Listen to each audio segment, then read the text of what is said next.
99.5 The X. It just rocks. Well, I'm lucky enough to be sitting backstage here at Carolina Rebellion with Zoltan from Five Finger Death Punch. Thank you so much for giving up your time, man. No problem. How's this festival feel, man? Coming on the road and doing what you do. I mean, I'm sure every time, I mean, it can be somewhat of a pattern, but it just to put as much effort as you guys do into your shows, it's man, you've got to gear up for it. You've got to prepare yourself, I'm sure. Yeah, I mean, we are kind of veterans of the, Carolina Rebellion. We've been here a few times, and the festivals, this is always some bands prefer festivals, some bands prefer, their own shows.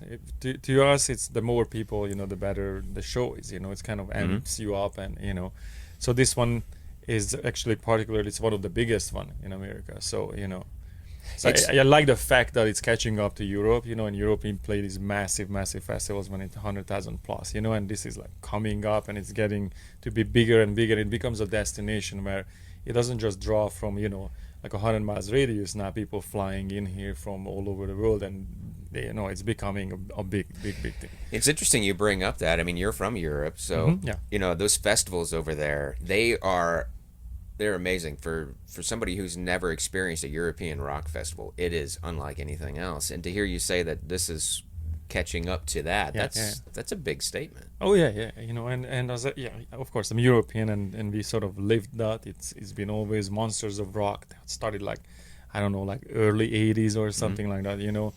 So those festivals were always around, and because this was hard rock, heavy metal was never a center, it's always an off-center kind of genre. So it was almost like our own little world that we put together these festivals, and it became not so little anymore, right. Because it was, since it's not the mainstream, that the like-minded people kind of stuck together, and it was bigger and bigger and bigger. And I noticed that's what's happening here too. And then it's a good thing because the music gets exposed to people who just come out because it's a festival and you can't miss it. And you're also exposed to other bands' fans, that might not give you a chance, And then for new bands, it's an absolute win because, they wouldn't get front of these kind of audiences if it wasn't for a festival. Well, yeah, you're exactly right. I mean, you can expose, potentially new fans to your music and actually become fans yourself being on, a bill like this, and especially this weekend. These 3 days, this lineup, it's like an absolute celebration of rock. Yeah, I was just looking at it actually, like, oh my God, it's like, it's really the wish list of like, who else could you possibly put on it? Is there anybody that's on the bill that you're going to be able to see, that you want to see? It's all Megadeth, Lamb of God, these guys are friends, and and it's we always check each other's shows out, and what's happening, what's new, who brought what, it's just, but it's interesting that now they are, I grew up on, like say Megadeth was one of my favorite bands, and now they are peers, they are friends, it's such a surreal kind of feeling that, we're looking at each other gears, like what you got, what you have, what you, it's really interesting. It's got to be surreal. I can only imagine. As far as like some of these baby bands that are coming up, is there anybody that's standing out that you really like? You know what? When we go on our headlining tours, we always make it, make sure that we bring somebody that's brand new. Like there was a band called Nothing More, which at the time they were just coming up, or Ashes to New.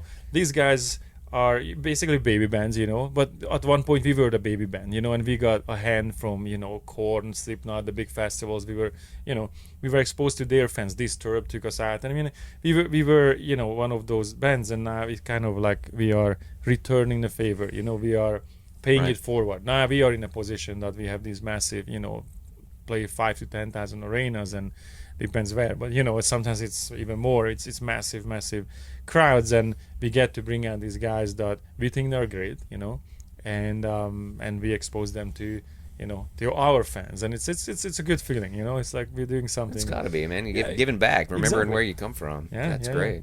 Now, what's your favorite, going back to European festivals, what's your favorite one to play or to go to? Well, there is Download, obviously. Download is in Donington Park. It started, originally it was Monsters of Rock. It's an old big festival, and it changed the name, and it's called Download Festival. That's a massive festival in England. in central, I mean, like basically in mainland Europe, Wacken festival is absolutely out of control. Sometimes it's nearing 200,000 people, so it's just a sea of it's insane. Like it's like almost like Leonidas the king look out and you see like the 200,000 Persians coming. If those if they don't like you, and when they throw a bottle, it covers the sun. That's how you're playing in a shade. Well, and I haven't been in the military. I never had the opportunity to be stationed over in Germany or any of the other locations, but I have friends that have, and they've had a chance to go to these festivals, and they love it. Yeah, they love it. Like insane. Rock am Ring, Rock am Park, and it's the vibe. There are so many people, and and everybody's there for the same reason, and there's like a camaraderie. As I said, because these are rock, heavy metal festivals, hard rock, heavy metal, and because it's kind of off center, because it's kind of not the mainstream, those guys stick together. And especially back in the days, I really liked the vibe. Like it broke down a little bit to sub genres here and there, which I'm not really that big fan of. When people like, oh, I can't listen to whatever subgenre they come up with. For us, it was okay to listen to Def Leppard and Slayer in the same mixtape, so to speak. That's just hard rock and heavy metal and thrash metal doesn't matter, right? And I like these festivals kind of remind me those times because everybody's sort of sticking together, and it feels like, okay, here we are. This is our crowd, You're seeing your own playlist, kind of your absolutely, personal choice. That's awesome.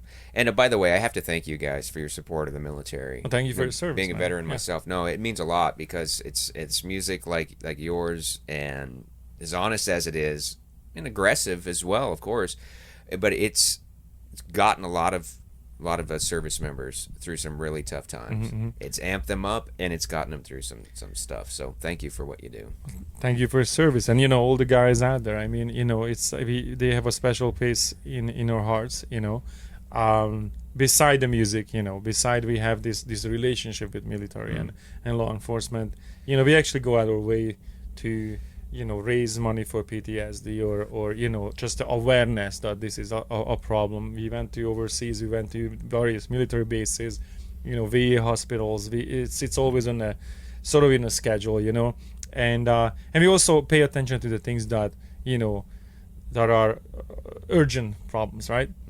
And for example, right now we're gonna do a tour when we're gonna support an organization called Badge of Honor organization. Oh, nice. Yeah. And then this one is actually law enforcement. This is an organization that supports the families of fallen police officers. Right. And we picked this one this time because we noticed like, okay, there's a lot of negative media and a lot of hatred today against police officers, and it's like, okay, there are here and there are some bad cops, but come on, right. if you attack the police, and if you attack these guys come out and they risk their lives. If something's happening to you and you call the police, they're not gonna run away. They will stand their grounds, and so many of them gets wounded and shot or killed, and they're public servants, and they put their lives on the line, and and because there are here and there any organization of a football team's fan base, right?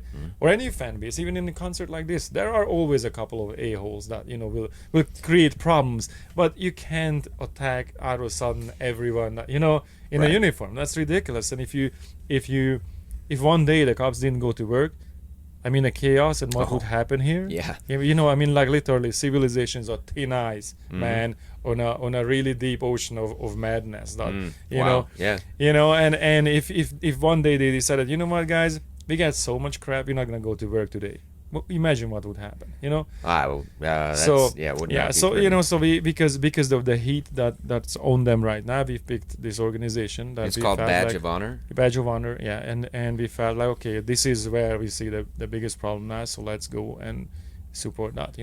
That's awesome. Thank you for that too, man. That's you're right. There, in society, people want to lash out, or I don't know. In life, it's a challenge, and that's what I think musically is so important. It's about it's an expression. It's a cathartic release, and even for an artist, it could be therapy. for somebody listening can be therapy. But the thing is, it's about being who you are, not being what's expected of you to be. Yeah. And accepting that and hoping others accept it. And that's the challenge of life right there. Yeah. And I mean, your music and it's what not you like guys do. You know, it's not like we really want to be preachers. You know what I mean? That's Right, not, exactly. that's not No. really the job. We kind of express ourselves. It Exactly. just happened to that our lyrics, our lyrical content is aligning, you know, with a certain kind of mindset, a certain kind of people, you know. Mm-hmm. And it's really coming from the fact, like, you know, I came from a almost third world communist country. You know what I mean? Where we didn't have a, you know, a constitution. We didn't have the rights like you guys were born into, and you know. And so I saw that movie before, how it, you know, how things pan out when, you know, when the government has a total control over you and your life and everything you think and say and breathe, and you know. So I seen that. So to me, that was my rebellion of breaking out of there. And you know, when I was a kid, always like, we can burn this thing down to the ground one day, and we did, you know. And every single band member I have is like, you know, from blue collar families, you know what I mean? And we all fought to get here where we were, to, you know, to get to this point, Right. you know. And that's what we talk about. That's what the lyrics, our lives and what we went through and what it really takes to get there, you know. And it's inspirational to people because that's kind of like that's what they align to. That's what they hear from the music. So somebody gonna go to the gym and hate it hard, or somebody think about, you know, just life in general, you know. And also obviously the military and you know, those guys have that mentality. They stand up for something, you know what I mean? They believe in something, and that is kind of the connecting element. So our fan base just happened to be that crowd because we think alike, you know. And so it's not like we are here to preach, we just express ourselves, but it helps a lot of people. And that, you know, when I get an email from somewhere from Afghanistan, or for somebody that out there, you know, a downrange, you know, and it's like, man, I'm having a really hard time, but I listen to you guys and it gets me through another day, you know. Or guys that technically, you know, the music talks them off the bridge, you know. Yeah. And when I hear these stories, you know, that means like, okay, I'm a musician, really. I'm just jumping around with a guitar on stage. You know, the guys are out there doing something more serious and more important, in my opinion. But this validates what we do. Oh, I can understand that. Yeah. And I mean, it's raw and it's real, and that's a hard pill for a lot of people to digest, but it's necessary. It is. And- It is. You know, that's such a misconception. It's like, you know, do we want world peace? Yes, but unfortunately, you know, it's just not a reality right now. You know what I mean? The humankind didn't make that evolutionary jump, you know, mentally, that we can really just everybody give up the guns, including the bodyguards of the politicians, right? Right. So let's make that even, right? So everybody gonna give up the guns, and no armies, and nobody gets violent, and you know, that's a utopia. But you know, we're not there evolutionary. So, you know, mentally, and it's gonna take us another 1,000 years. So you have to deal with what's here right now, and our reality is that it is necessary to have police officers. It's necessary to have military. It's necessary to have, you know, at times brute force to protect, you know, more horrible catastrophe that could happen. So you have to accept reality, and if you don't, then your argument is invalid, whatever the argument is. You know what I mean? It's like, let's start with reality, and then we work our way from there. Well, you're exactly right, and I appreciate you guys, and I thank you so much for what you do, and because you sonically put everything you've just said into music, and it's great to hear. Thank you for that, and I really appreciate your time, man. I really do. Thank you. Thank you.